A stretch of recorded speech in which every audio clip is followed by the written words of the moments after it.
They used to tell us, our parents used to tell us, the sea is alive.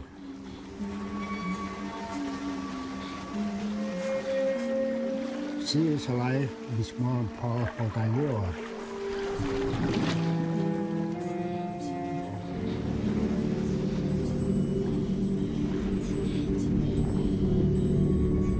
This water was known as a very clear water. Even 6 feet under, you were still able to see the bottom, you know?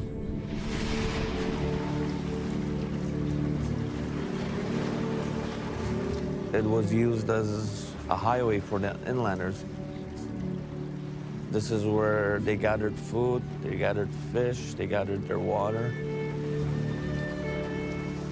And there were just absolutely thousands and thousands of them. As you hear the geese lifting up, it would be like thunder in the distance, and huge clouds, black clouds.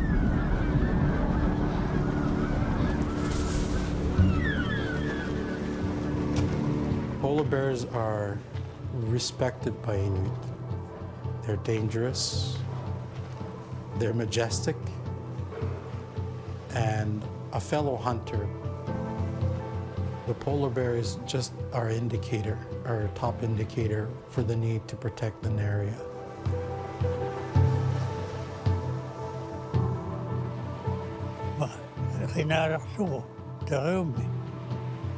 The bay is equal to the land.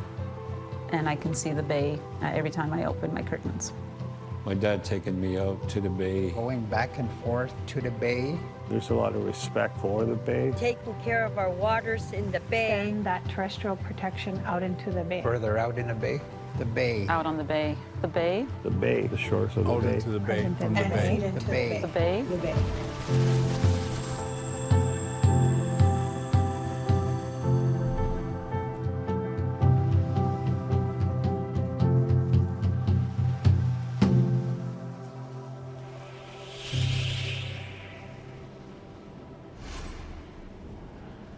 Tasiuiaq, also known as Hudson Bay, and Winnipeg, also known as James Bay, comprise one of the largest inland seas in the world, spanning 4 Canadian provinces and territories.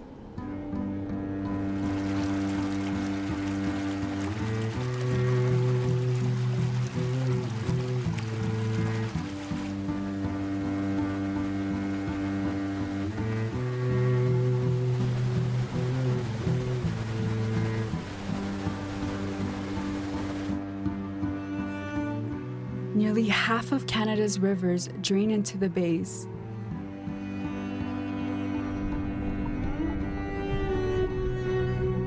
Bringing fresh water and nutrients that help to create an astounding variety of environments.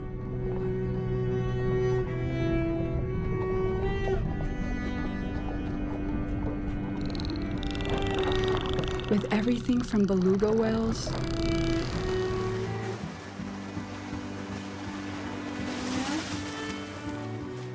polar bears, bowhead whales, all kinds of bird and fish species, and countless other plants and animals that thrive in the waters,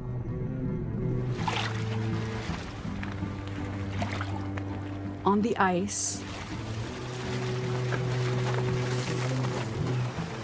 and in the pristine forests, peatlands, taiga, and tundra that surround the bays.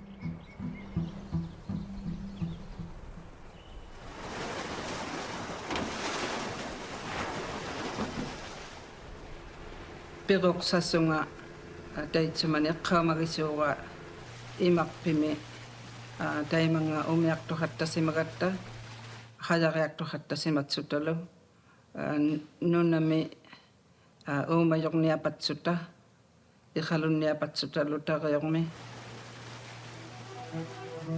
It's our transportation system as well as the key to our food security. Without water, we wouldn't be here. So to me, water is life, and it's one of the most important parts of our ecosystem.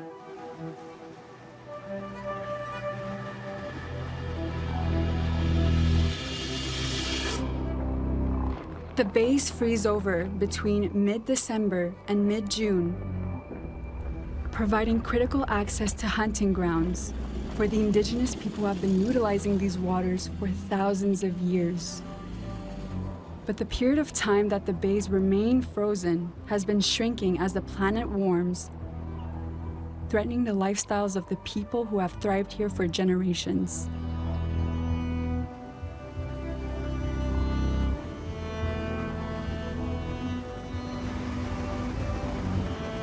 Since 2008, the National Geographic Pristine Seas team has been exploring and protecting the last wild places in the ocean.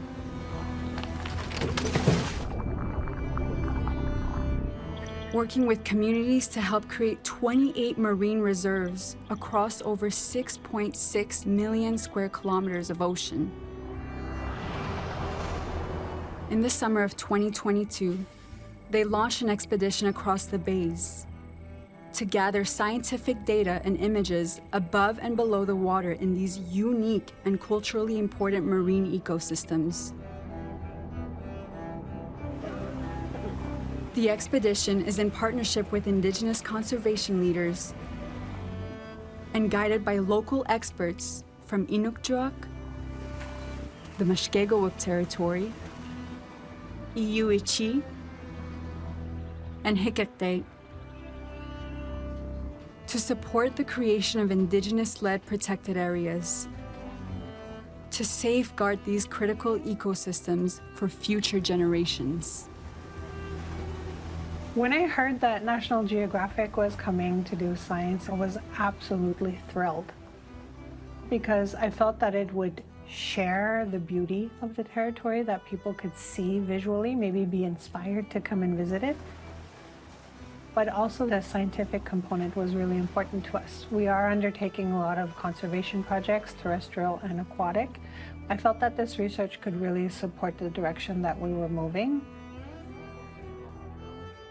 Marine protection is important to both the federal government and Parks Canada as part of Canada's commitment to biodiversity by conserving 30% of land and water by 2030. That work is to be rooted in science, traditional knowledge, and local perspectives. We're working in close collaboration with our Indigenous partners who live and reside near the waters that we're aiming to protect by creating new national marine conservation areas in the next several years.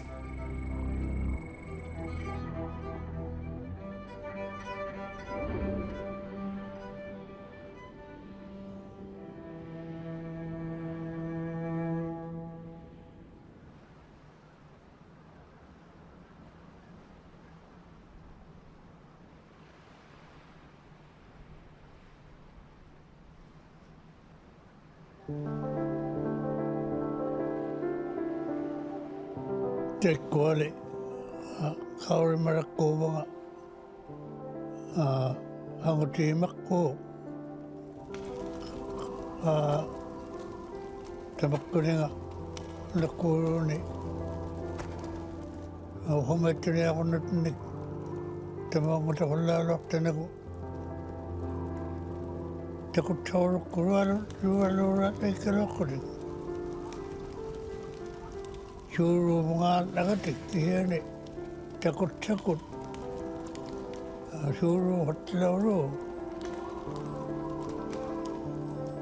shuru naksalo nagatin nami aulim nagaliniw pa kami lumasyong ito api ulit ka nagatin niya ito pakalong meron siya. Jangan banyak ketemu.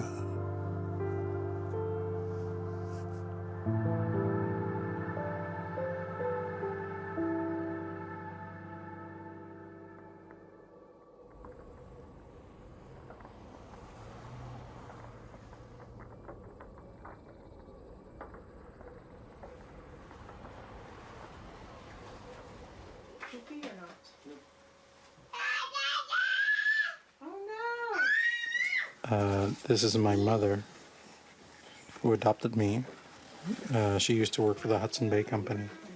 Before that, this photo is a photo taken by Richard Harrington when she was 17 years old.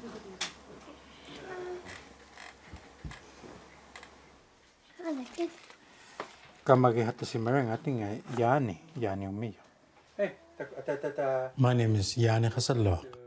I live in Inukjuak, Nunavik. My main occupation is as a project manager for the Akvilit Indigenous Protected and Conserved Area Establishment Project.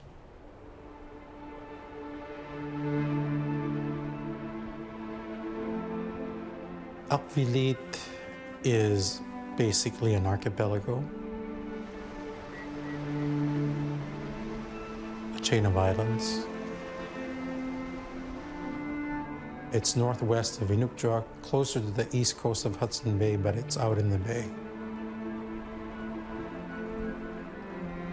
Akvilit means a place where bowheads are or were.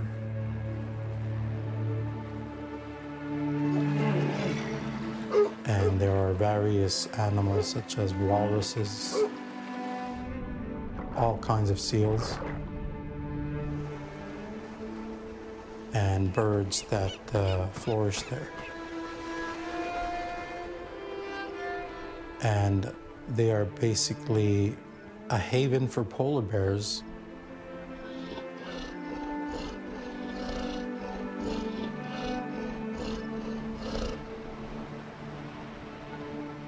There is a lot of ancestral presence where Inuit lived traditionally. They would go there to harvest walruses or seals there. I don't know what else. It's an amazing place. The goal of the project is a protected and conserved area by Inuit so that no changes are made that would make a negative chain reaction around the coast. We here in Inukjuak don't want any environmental impact that would change what we rely on for food, traditional food.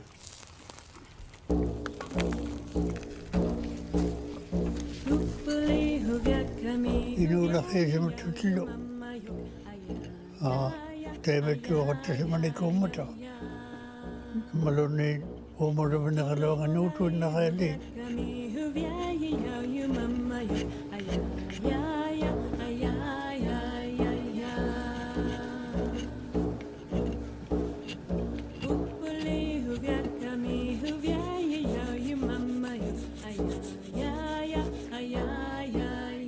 Tukisiga wakka tukutanna. Sa suno nermaan.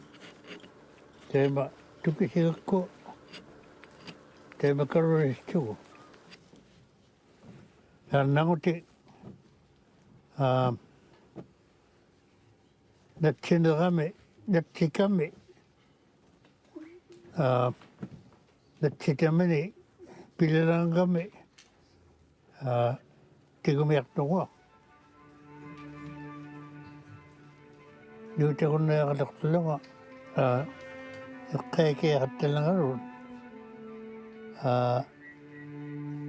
Kinavin Chugo, Agaru Chugo name, Tata Chugo name, Senao of Beningi, Chakutun Nagala and two.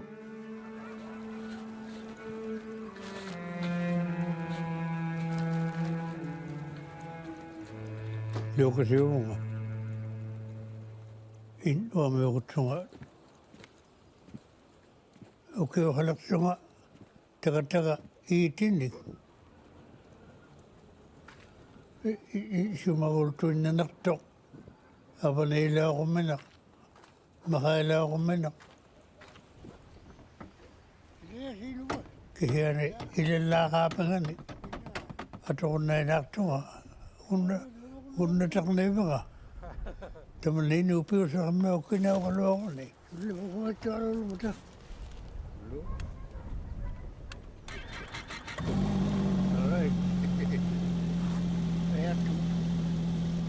Atuk kodono ile okta me.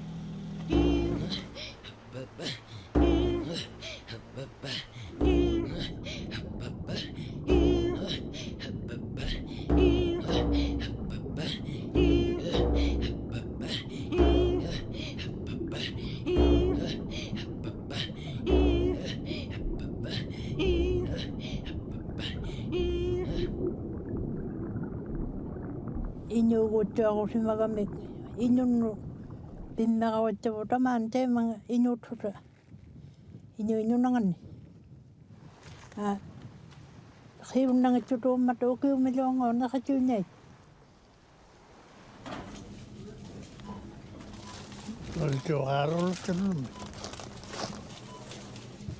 And usually the cheapest items at the store are unhealthy products. So the only alternative is to have country food.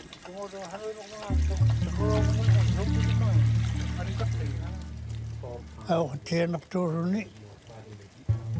Nakatun na to na ito at tamatama nga nakatun na may. Sumakot na ito pingin lima tigo.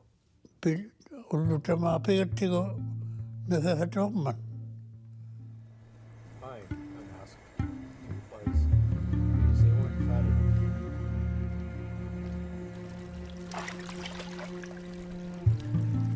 Yani kini siya ni piru mi yo teme to haloni atok palok tayo atok to na to kami isa man na naman puyo hatta kalok to gilan teme to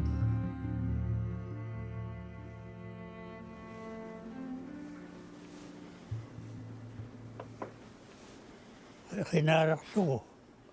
Tarumbi. Takulunguamen. Takulawakatakali. Takulunguamen. Umuramin ano tutun namin. Tawag ka takul na kami. Sa mga lang namin. Tamakki uli. Nakingalo, amingalo. Nung pala oral sa mata. Kawali ka sa ako tutuli sa kayaw doon. Pita ka sa mata.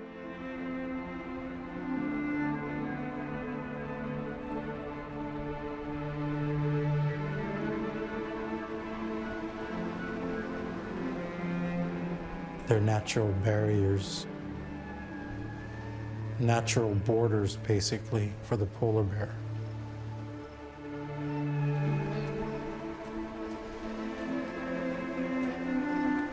As the biggest predator or mammal, polar bears are respected by Inuit.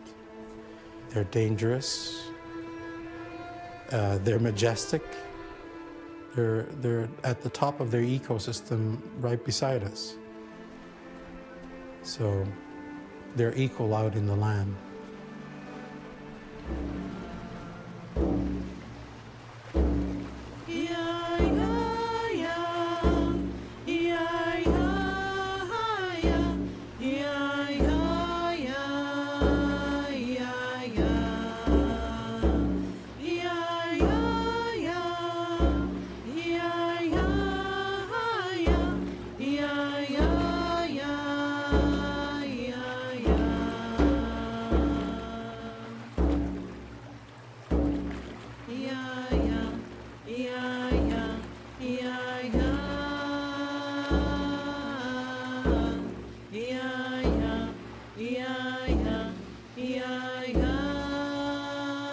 The polar bears are a top indicator for the need to protect the Naria,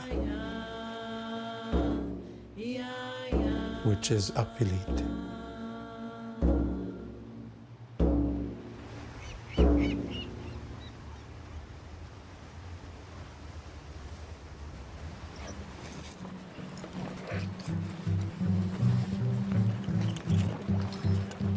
Nobody's ever done any scientific research here. We're likely the first people who have ever dived here. Really remote, hasn't been directly impacted by humans. This is exploring.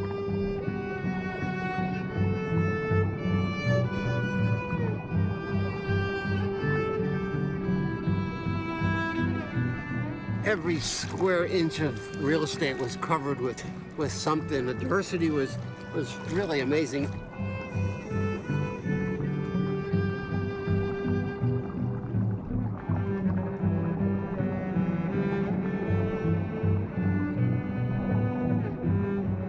Big schools of mysids all over the water column, so a lot of productivity down there.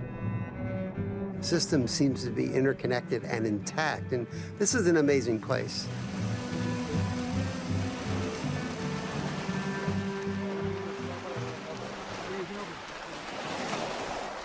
We had amazing collaboration with our Inuit partners and just learned so much from them during the trip.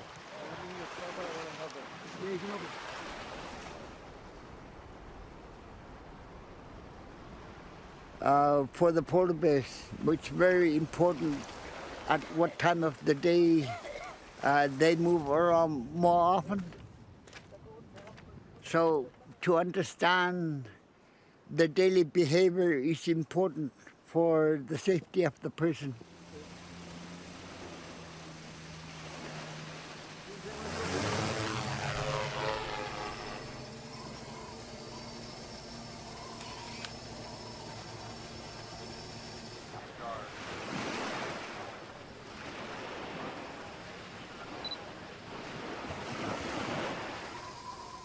Use the drone to capture images around the islands that we can see, and later on hopefully make a 3D model of the islands or the area where we're at. It will give us a better idea of where to go and what to explore later on.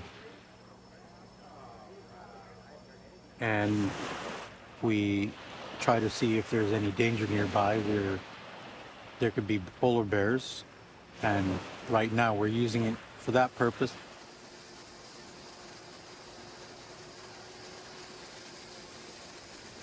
Are all the people still visible and close by? Yeah. Okay. Paul, this is Johnny. There's a polar bear approaching about 1,000 feet away northeast. Hi Johnny, yeah, that's all copied, thank you very much. We're with Shaomik here, and we're all keeping together and keeping a sharp lookout, over. Okay.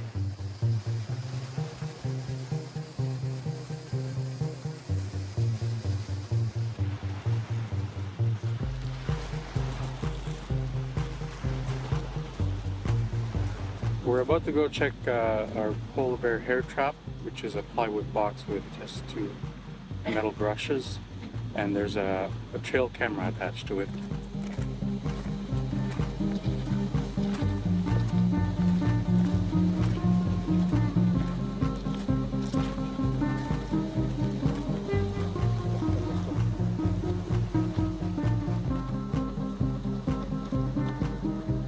Well, the hair trap is destroyed. The brushes are working as expected, but this has adequate enough of hair right now. We're collecting the samples to sample their DNA so that we know which bears we have on this coast or on these island chains. So we would like to start collecting that on them and keep an eye on the population here.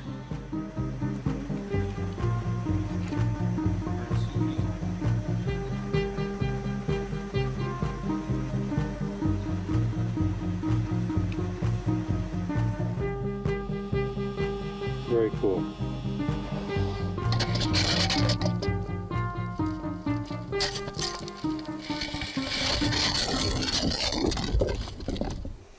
It is good to have a video sample so we can see the size of the bear.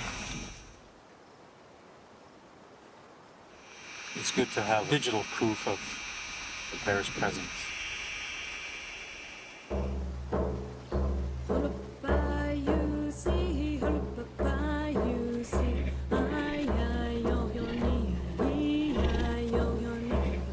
Polar bears play a very important role. It's very important to keep animal species in balance.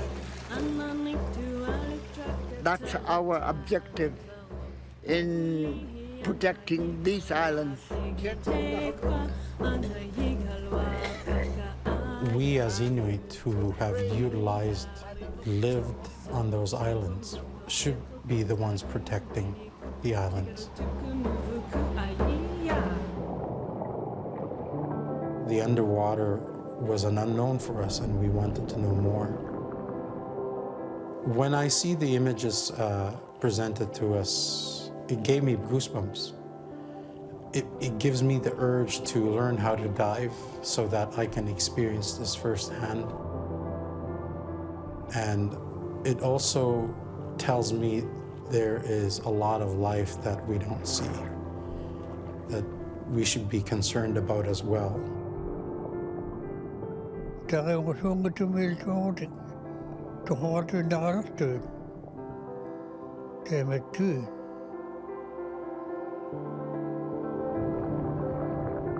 So our best bet is to take these places that are healthy and intact and protect them now, because they're so critical to the survival of the people in the region, but also critical to the health of the entire planet.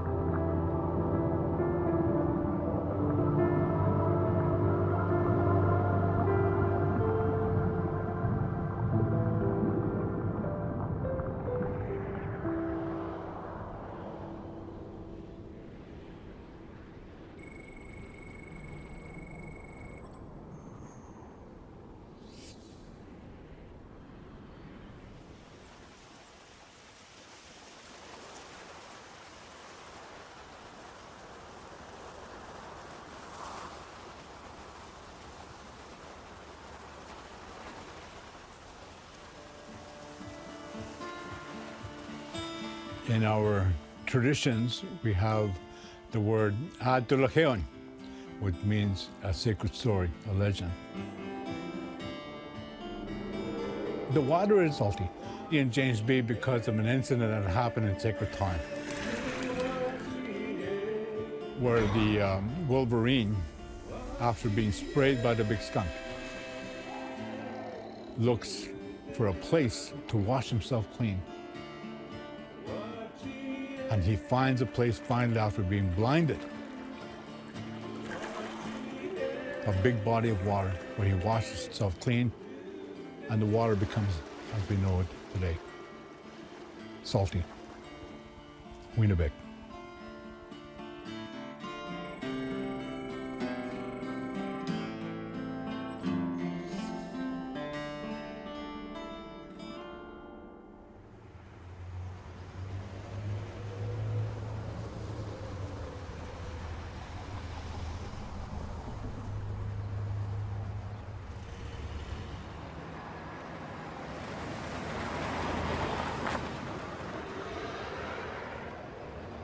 Thank you. Good. All right. Well, Sharon. Sharon. Everyone's getting there. Yes. Did we pay for this water yet? I'm not even sure. But I recommend this effing water, don't you? Yeah. Drink some effing clean water. First Nation water actually comes from one of the communities we serve, which is a really cool idea. And the community had been on boiled water advisory for over 20 years, but now they're selling clean water. That's ironic. Hello. My name is Lawrence Martin. I currently live in Timmins, Ontario. My work is to help establish a conservation area in James Bay and Hudson Bay. The yellow border is the study area. So we worked with Parks Canada and agreed to have this part of the James Bay, this part of Hudson Bay, become the study area for the NMCA. What I believe the NMCA would do would cast this new sense of belonging and participation of the people, of communities especially. For a few hundred years, our people have been feeling displaced. With Indigenous-led, conservation work like this, it gives a sense of pride and that power also to actually have a say. The Mushkegowuk, our territory covers approximately 1/3 of Ontario. Of course, we call ourselves Mushkegowuk, or Mushkegowuk. And one of the elders was telling us that, that name doesn't mean that we're swamp people. It means that we're strong people, he said. That's what the word means.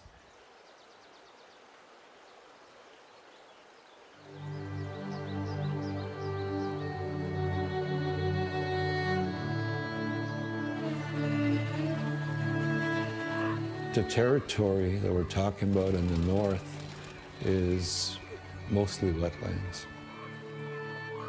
They call them the breathing lands of Mother Earth,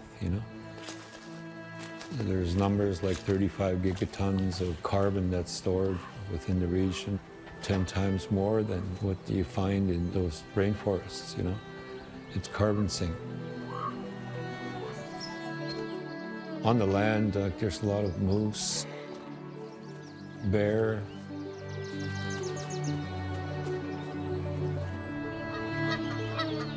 3 to 5 billion birds flying south in late fall,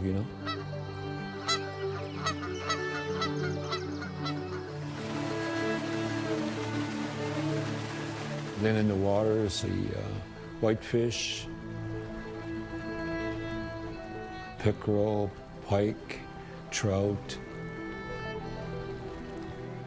When the whitefish come into the rivers, usually the belugas are behind them.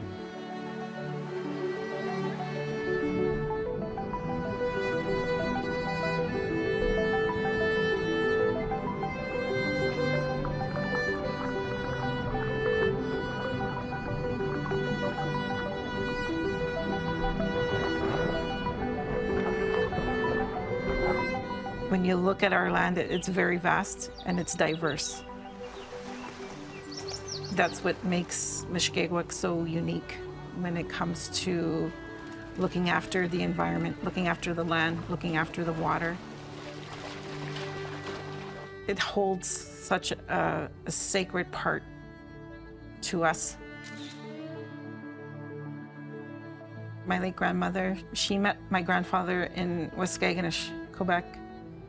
And she traveled across the bay, to marry my grandfather. So, that's one of the stories we always often hear about in our history, how people crossed that bay, connecting our communities. It's that water that connects us.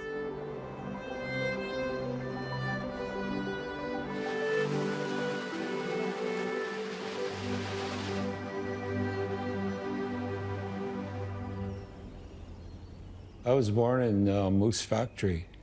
It's on an island within the Moose River on the southern tip of James Bay.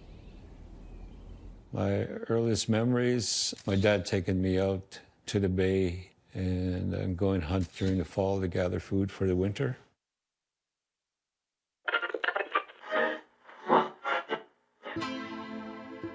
And then later at night, as little boys, we used to listen to WLS Chicago and, West Virginia and CCR and Led Zeppelin, all that stuff, right? And my mom and dad were musicians, and as soon as they leave, I'd pick up the guitar and I'd try and do what they were doing, And we met Lawrence. And he was a really good guitar player and singer as well, And so we wanted to bring him in to our band, before he got taken by someone else. Yeah.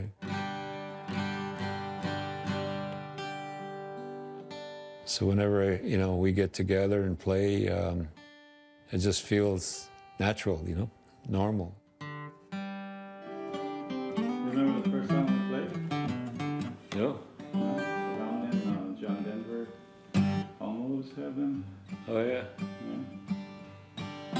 to try that one?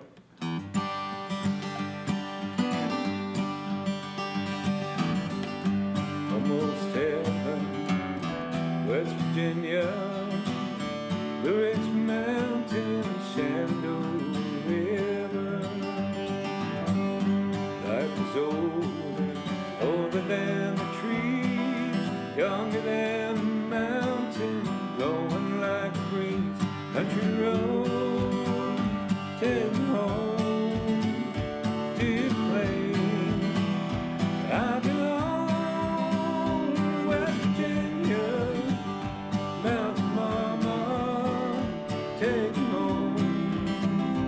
Country road, take me home, my country road.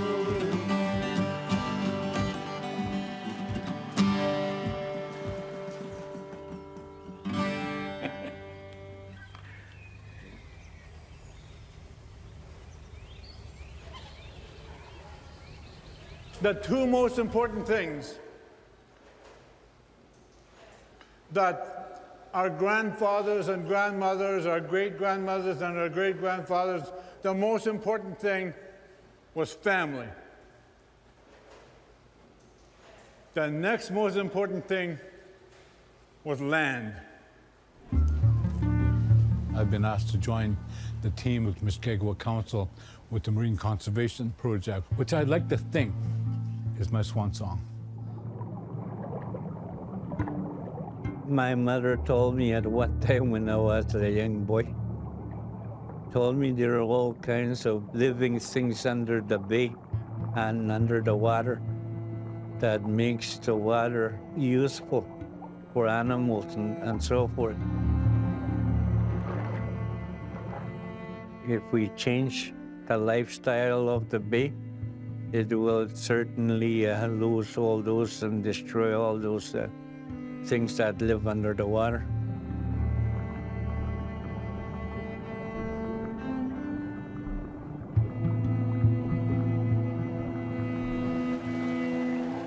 This is a thriving land.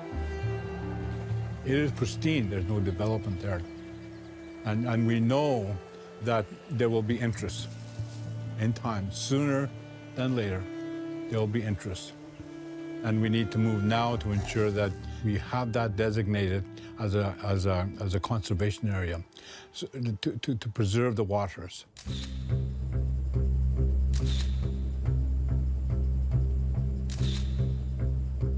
The Ring of Fire project is just west of us, our territory.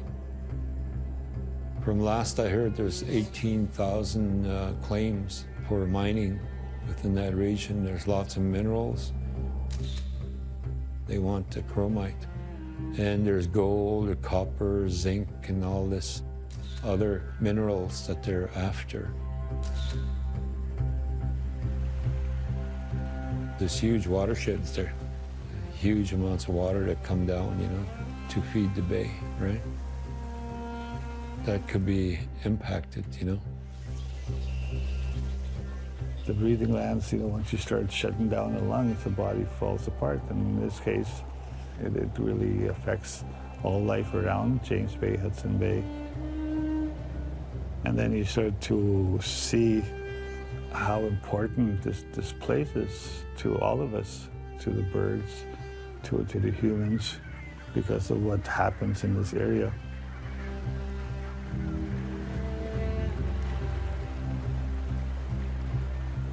The people still use the bay to travel to their camps because they have traditional territories along the shoreline.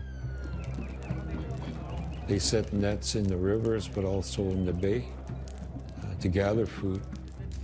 Harvesting of country food, and that is very important to the people. It's their main staple, you know, it's part of our blood, I'll say, you know, and you feel it, right?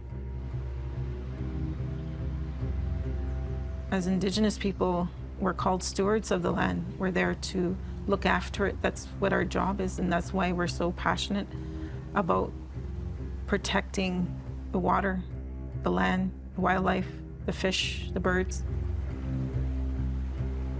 because that connection to the land and the water is part of who we are.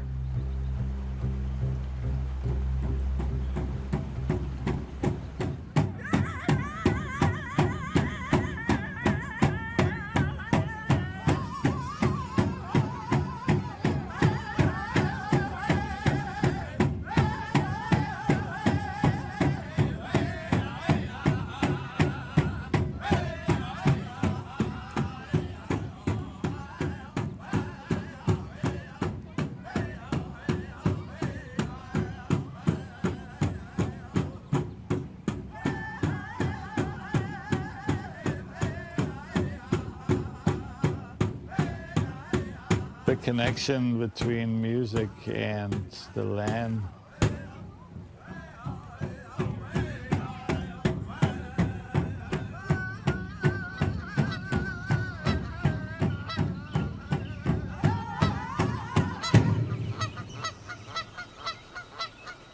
It's just like the geese we heard this evening flying by.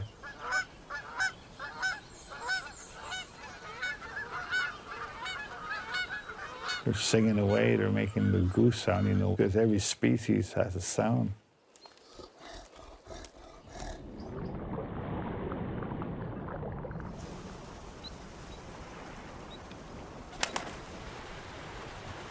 The river has a song, you can hear the rapids, right? You hear that wind that has a song. So when we're doing this kind of work, you want to be able to go out onto the land and listen to it. It'll speak to you, but it'll also sing to you.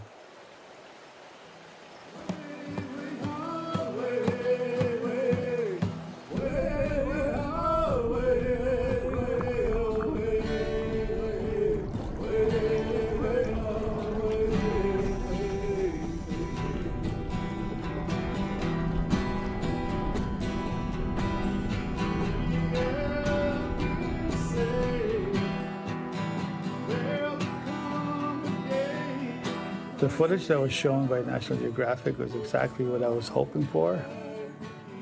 I was always curious to see what's, you know, in the bottom of James Bay. I never seen that kind of stuff before under the water. It's very amazing what I see. And those are the things that maybe our forefathers and grandparents believe that is there and they don't want to destroy it. There's one world, one ecosystem. You know, through stories and through science, continue proving that that's the case. Everything is interconnected.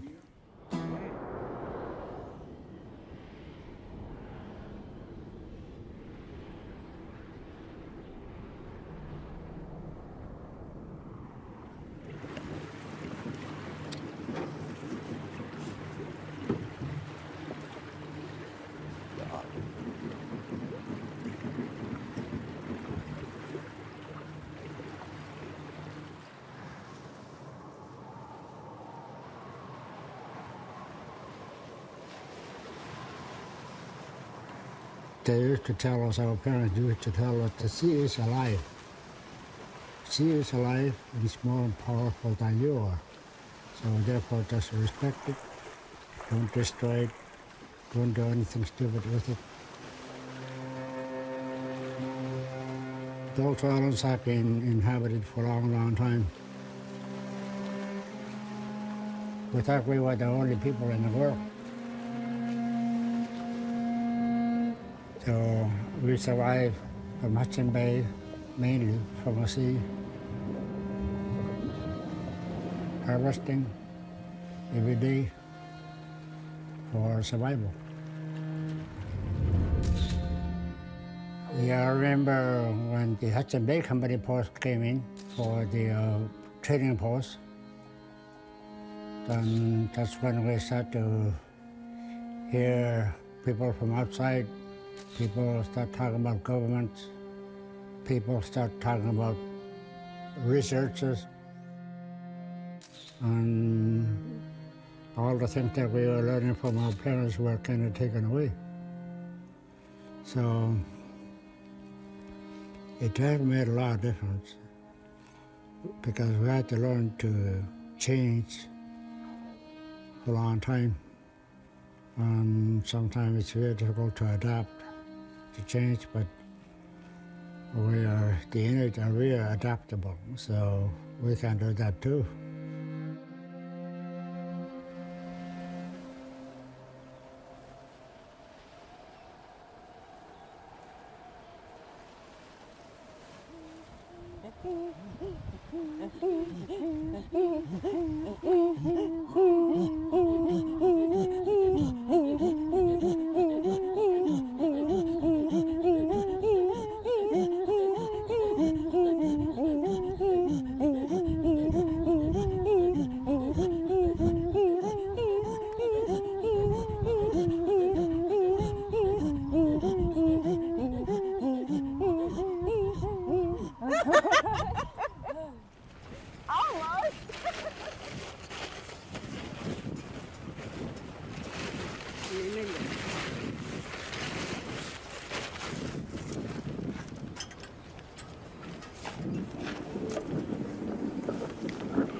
My siku is starting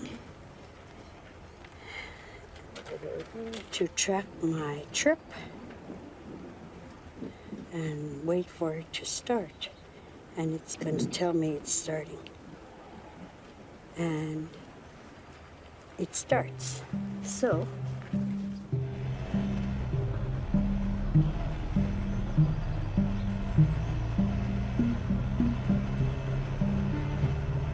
I was born and raised on the south end of the islands in what is called Itliaruk in Inuktitut.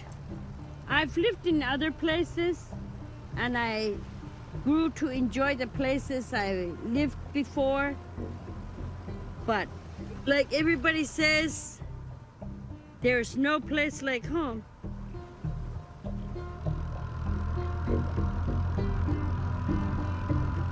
We call Hudson Bay Dasiratyuak. We live in the heart of Hudson Bay, on the little islands nestled 100 kilometers west of northern Quebec in Canada.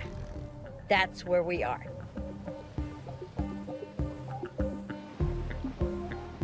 We've known this spot since we were children. We've been coming to this field for the last 50 years. Every little berry seems to say, pick me, pick me.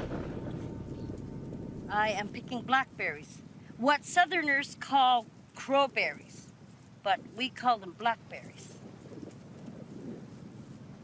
Racing. It's racing because the berries deteriorate, and when they start shriveling, they turn into this. Yeah, they turn into that. And so, blueberry! I ate it. I told her to spit out the blueberries she found. And I told her, want to fight for it? Because we don't come across blueberries too much when we're in this kind of field. We're not just picking berries. We're harvesting berries that we will store over the winter, because if we didn't, we would be finding ourselves going to the store buying fruits that are very expensive.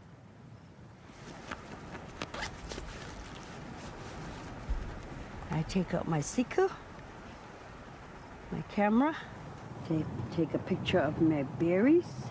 And in my group comment, I write, I picked 16 cups of black berries today. And I post it. through the Siku app being used by over 100 people in Senekilowak all year round, getting multi-year data and starting to see trends such as the berries is a really good example because it's very clear in years that there's differences in precipitation, about the timing of when Akpik, the cloudberries in particular, when they shift early and late, and how all the berries kind of work together. So it's really exciting to kind of see those sorts of tangible outcomes coming out of it now, like with the big data sets. Siku is the Inuktitut word for sea ice, which has been the main thing that communities have connected in the winter. So the metaphor was kind of there about the connectivity between communities. It's not just words. Indigenous environmental terminology is really not just language preservation. Those words are Inuit science. They tell stories about what's important for that place. Using people's own language, whether it's like the details about different sea ice terminology, it's a really important part of self-determination and communities using their own language and knowledge systems and Inuit-led conservation. Hikte is the Inuit word for the islands, the Belcher Islands archipelago. Really unique set of islands, and Senekal have had a vision to protect the land and the water for a very long time.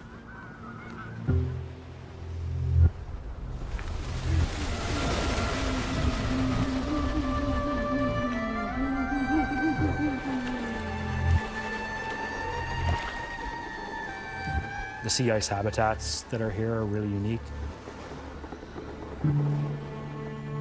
The full archipelago and just the shape of the islands provides a lot of really unique habitats, and so it's a migratory stopover. And it really is the heart of Hudson Bay.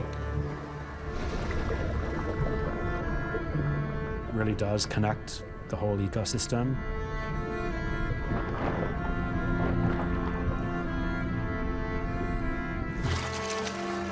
And so by protecting Hikte, the Belcher Islands, it's helping protect the connectivity of the whole bay and the whole ecosystem.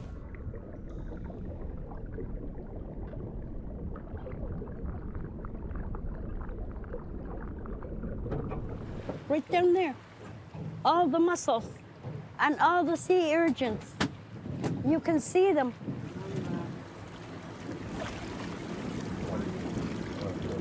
It's salty.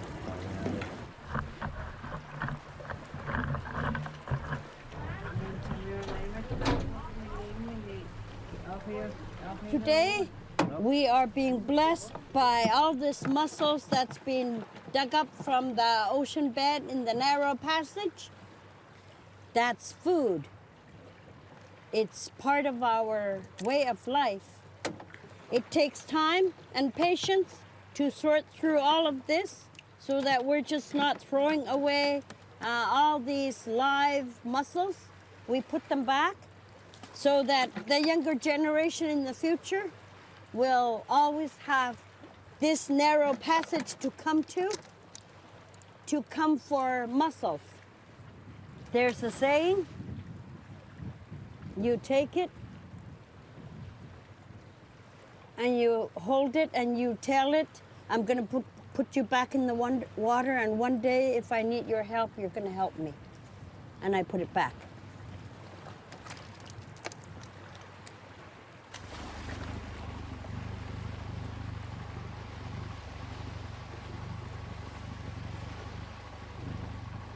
There's a lot of seafood, a lot of mussels and sea urchins, scallops.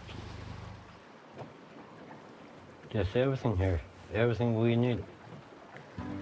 I used to play toy boats all the way to the end of the island here and to the river, back and forth, wooden toy boats. Is that why you're a boat captain now? I think so. Hey. Yeah, I did mostly boating with my brother. My brother taught me a lot about the land. This is too shallow, you're not supposed to go through there, you gotta go through there. He taught me everything, so I think I know everything about the islands here, so I just love being the captain here.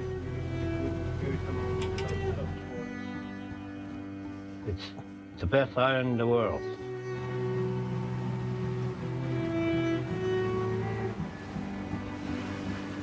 all the living things that we had to respect from the bay, because we are told that if you respect, they will be there for you all the time in order for us to survive from the bay, from the sea. Another place, I'm not moving. My place.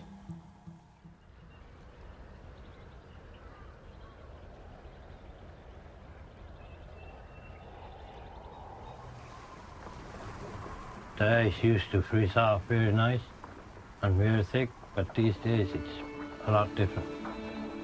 It's not safe at all these days. The world seems like it's switching. Like it looks like we're taking south people's weather, but they're getting our winter, but we want it back.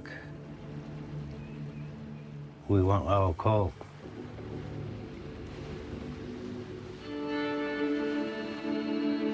We already find exactly what's happening in the Hudson Bay. What is going to happen in the Hudson Bay?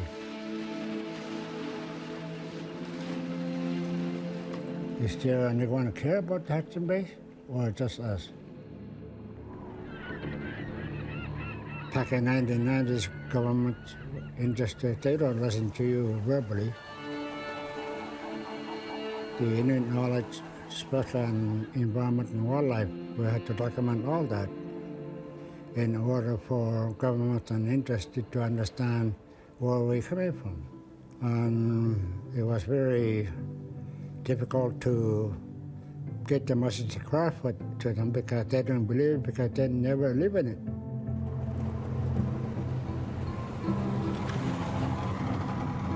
So my friend Peter Katuk, who passed away years ago, he was documenting during his hunt what they got, what condition was like.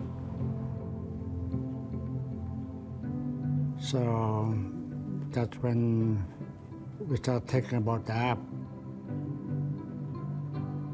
When with the environment, we got management in place.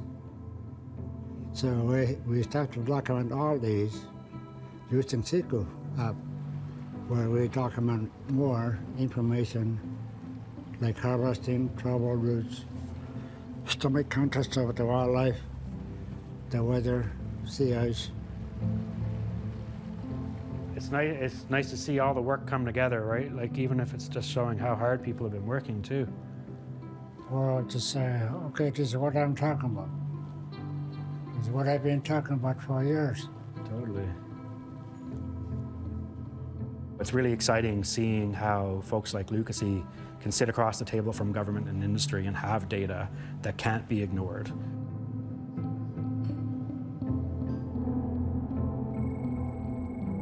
That is the name that we're doing as a kind of umbrella for marine protected areas.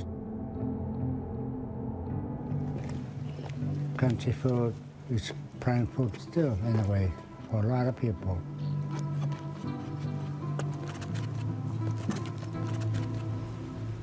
The bay is a travel route also for us. So we want to keep it clean. We want to keep it safe.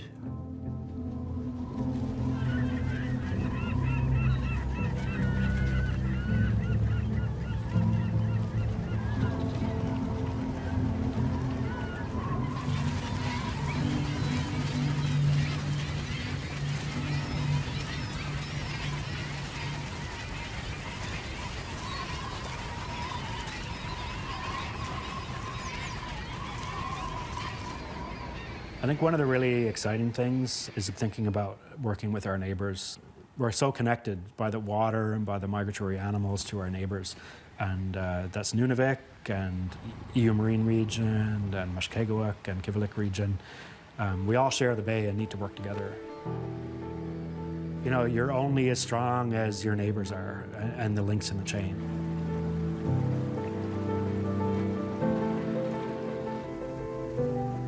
We need to make sure that we are heard. Our fathers and our grandfathers didn't know what was coming. The islands weren't protected. The waters weren't protected. Now, we're just starting to work on that. It's like we're a little late, but a little late is better than not doing anything at all. We've been managing marine for generations. And when we start to find out marine protected areas, what does that mean? Sounds like a complicated word. And I start to find out, no, it's not. We've been doing that even without thinking, you know. We want to be part any kind of decision making that's going to affect Hudson Bay. Because DNA believe the Hudson Bay is the heart of the life itself.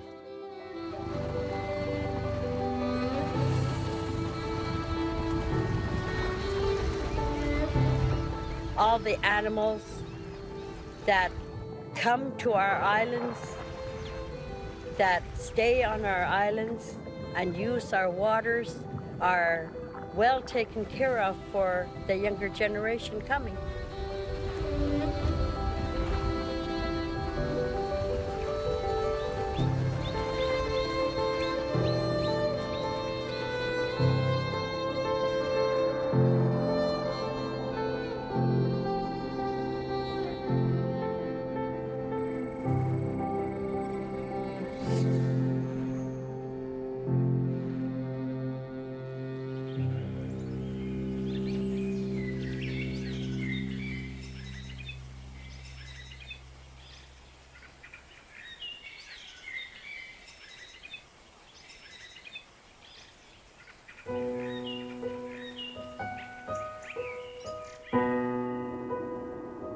I was born in a lodge with maybe 2 or 3 families in that same winter lodge. It was at the end of winter. Midwife had to come to deliver me. And my mother told me when I was born, I was not breathing.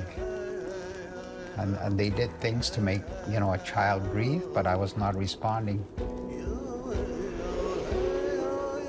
The midwife took me in her arms and took me outside. And when the cold air hit me, I was like, so that was my first breath of air. And I remember that story because the techniques that were used by the knowledge keepers and people that looked after our groups are traditional methods of survival. And I really believe that these are the things that allowed us to exist up to this time.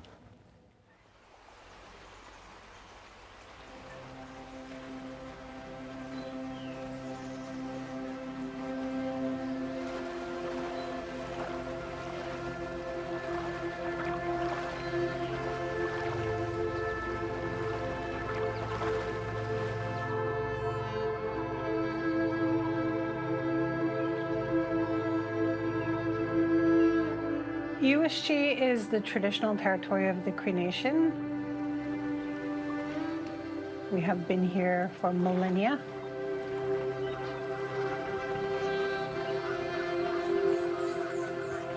I think if I would want people to know what it is like coming to experience James Bay, it is a pristine territory.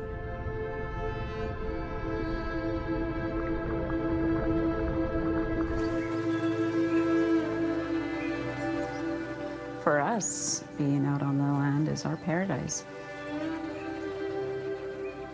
It's our livelihood. It's the time when the children are out of school. Instead of March break, we have goose break.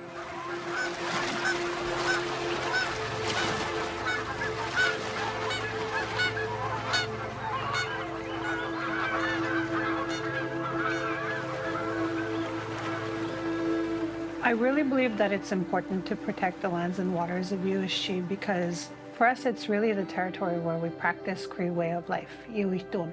To be Cree, you have a very close relationship with your territory.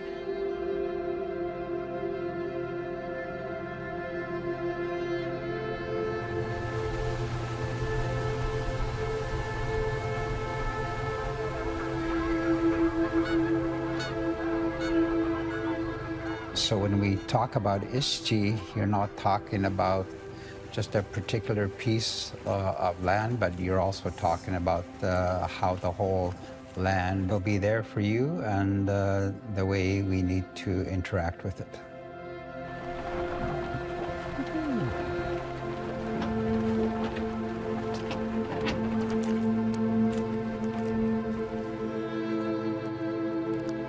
My earliest memories have to do with being out there in a paddle canoe, traveling with our family on dog team, and putting our nets under the ice. And we had camps more in the inland area during the winter. And when it came for summer and spring, then we would come down the river and then camp at the mouth of the river out in the bay, because that's where the fishing took place. Everything had to do with the success on how we interact with the land.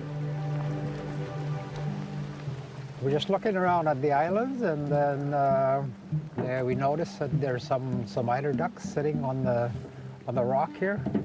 So most likely there are some nests, so we're going to check and see if there's any.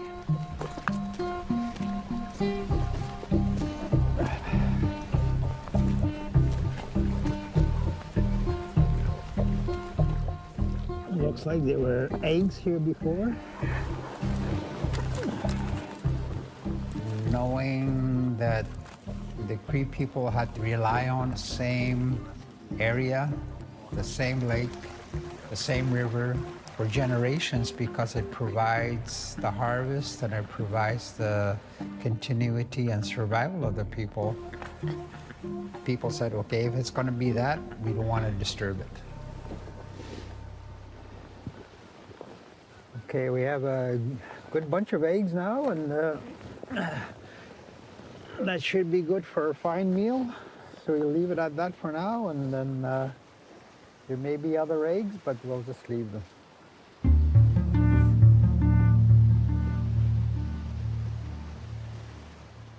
Maintaining the integrity and the use of the marine area is very important to us, because that's where we learn how to survive.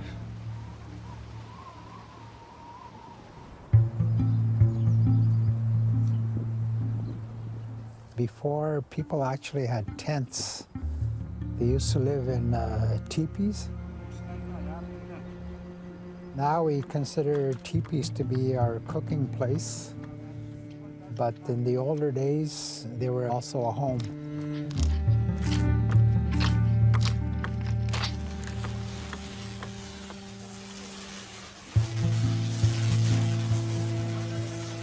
It's important because we continue to practice our ceremonies. We preserve our customs, our traditions, our language.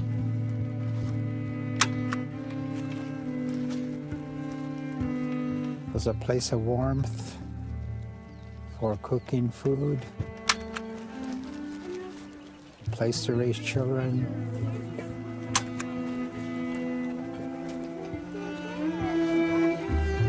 For keeping families together. So a teepee is considered to be quite a symbol in the Cree culture.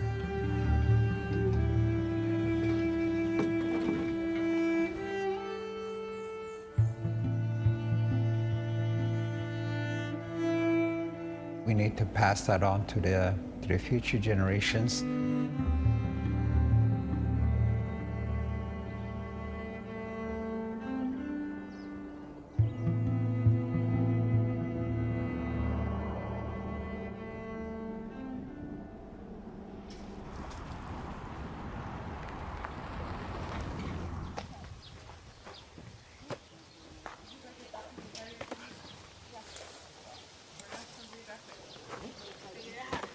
Harry Earlis Jr., age 11, live in Quebec, Waskaganish, Canada. Riding four-wheelers, playing outside, watching a movie, Space Jam, that's my favorite movie of all time. got to be on top 5 or top 1. It's my favorite movie, Space Jam. This is my mirror, my TV, my Xbox. This is Optimus Prime. Chapter 1, Season 7 was a great season. Snow area.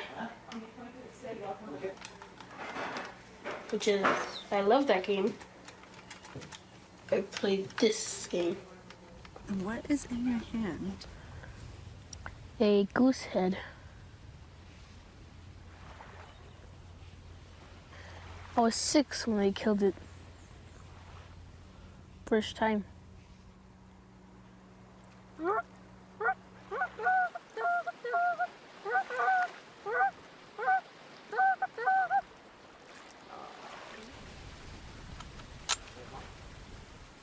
Soft over there.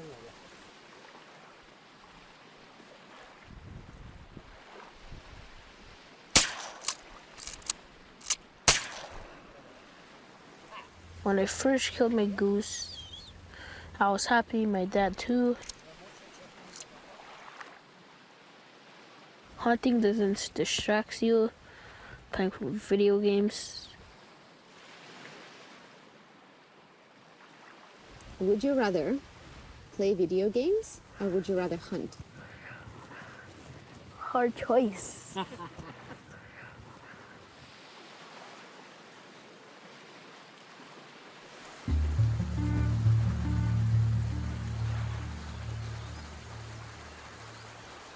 The whole idea of keeping as much of the environment intact so that we are able to go out and practice these harvesting activities and actually teach the young people on how to do this brings a sense of hope.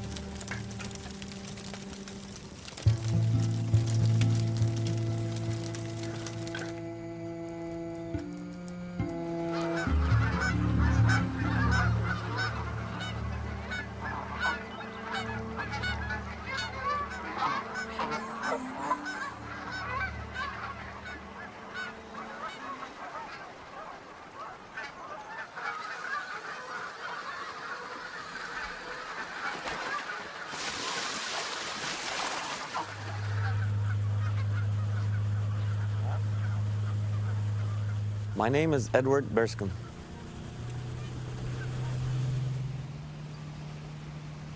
The name of the traditional territory is called Gogumausak Keegan, Trout Lake. And this is where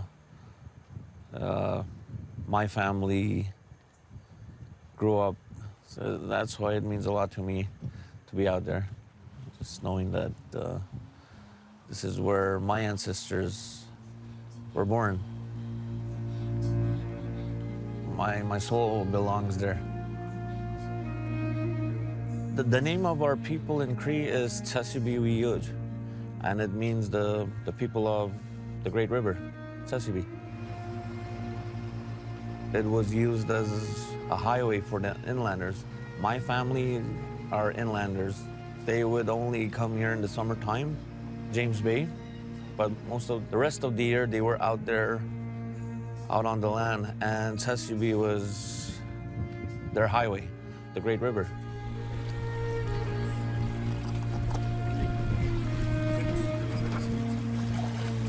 We're out here hunting out on the island.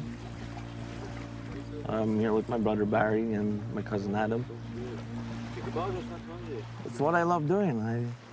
I hunt geese for life. It's part of my culture. Just reminds me of home, UST.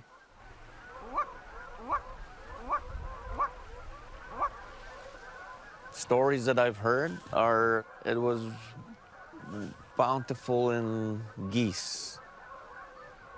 And today, with the climate change, that's changed.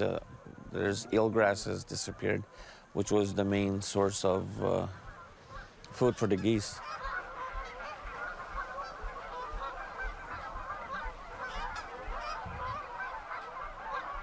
The geese choose a high-quality food source.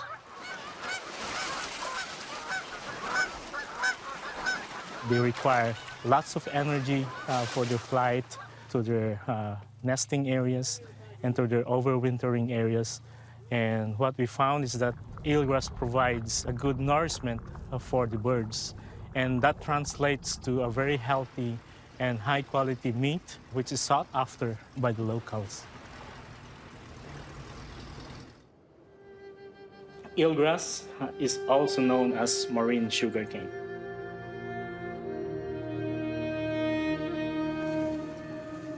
So the goal of this research is to understand why eelgrass disappeared in most part of Chesapeake community,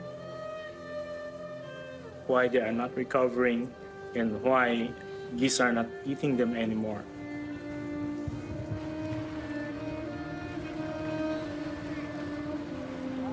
All right, eelgrass, let's see, bring it. Mussel department. This is eelgrass. So we only find a few of them, but there's probably more on this part. We're trying to find a bigger patch, so we can collect more samples.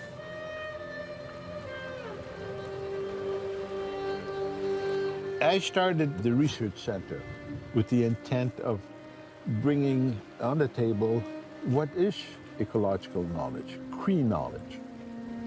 I want to conduct research, I need Western science, but it has to be approached through the eyes of what is ecological knowledge, what is Cree ecological knowledge. Here, you cannot take away the eelgrass and say there is no impact on the environment. And you cannot say the eelgrass disappeared and there's no impact on the Cree. When the eelgrass disappeared, migratory birds disappeared.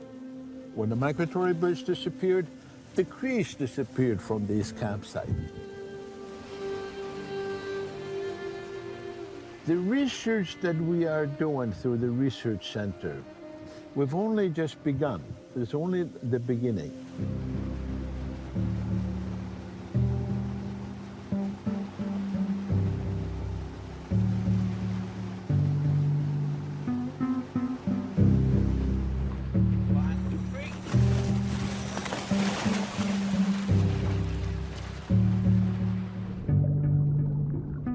These offshore islands hadn't been well surveyed. We see a lot of kelp and macroalgae in the very, very shallow part of the ecosystem.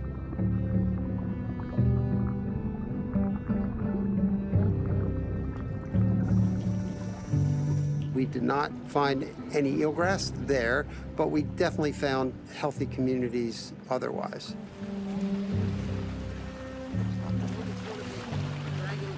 The Cree Nation has been really committing itself to conservation of the territories. And of course, we want to extend that terrestrial protection out into the bay. The Marine Conservation Project is one that I'm hoping is going to not only highlight James Bay itself, but also the relationship between Eoch and the water sources.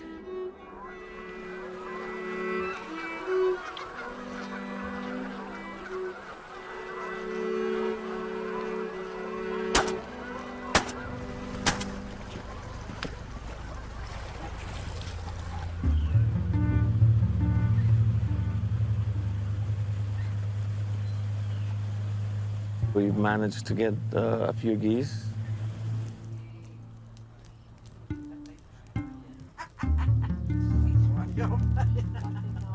Geese are our delicacy.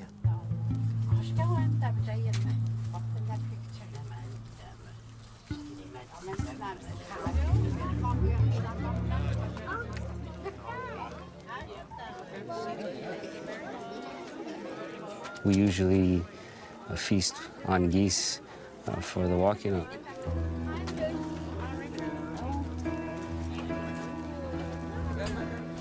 Well, that was one of the biggest things that I can contribute to my nephew's daughter's walking out.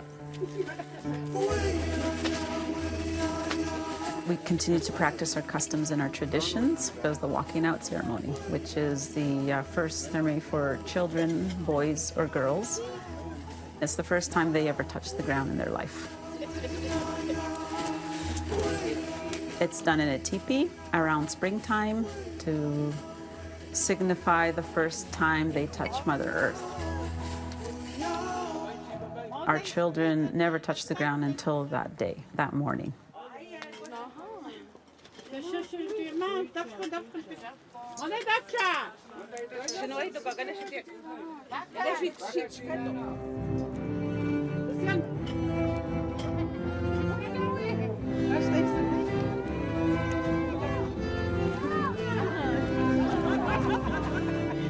It represents their role as a girl, their role as a boy, and their duties of protecting the land, of hunting, trapping, fishing, celebrate their birth, their life, and welcoming them to the world.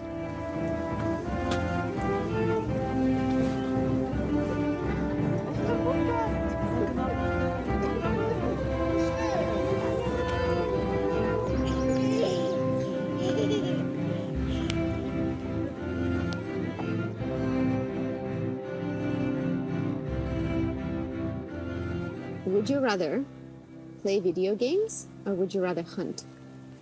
I would rather choose hunting.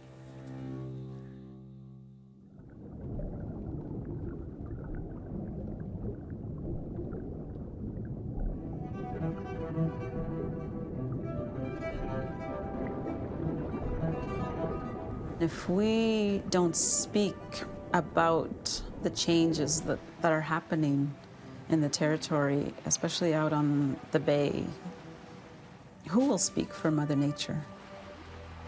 Indigenous people are people of the land and of the water. We want to make sure that we keep our cultural way of doing things so that we can continue to maintain the health of the environment and the land, because without it, we can't survive, so. It's important for us to share with the world the importance of our land and our waters so that they will know that animals have a life around our islands and that we are the stewards of them. I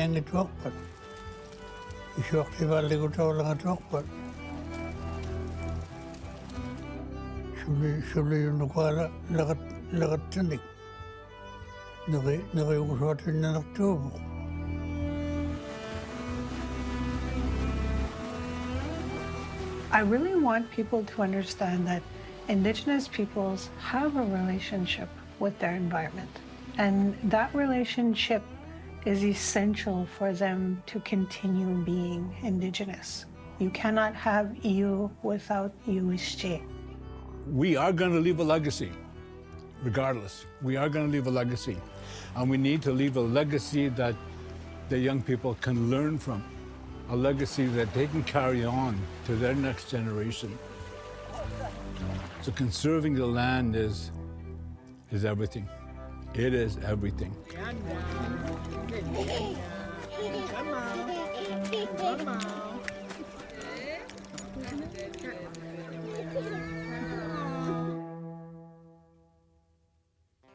Mattisel, let's try this song. What the heck? Try it? Yeah, let's try it. Okay, all right.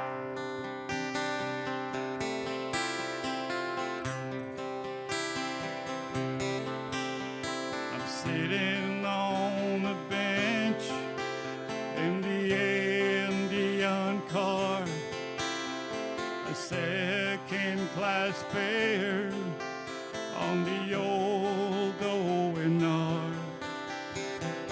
Waited in Cochrane for the early morning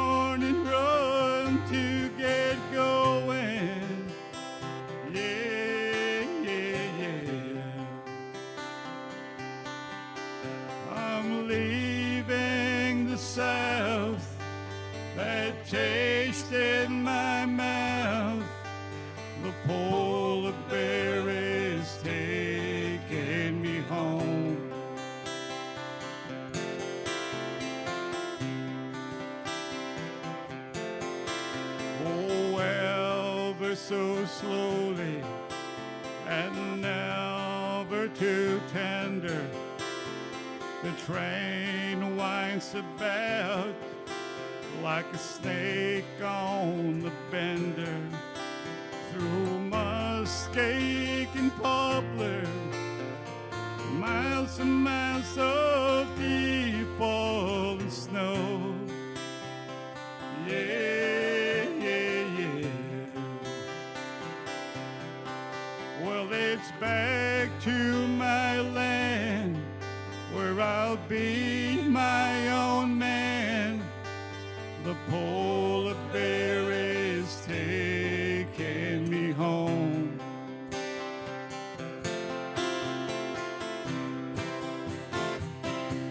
I'm a lost, wandering poor boy, going back to the bay. I don't know what has taken me so long. No, no, no, no. That place, you can't have it. For me, it's bad habit. The polar bear is taking me home.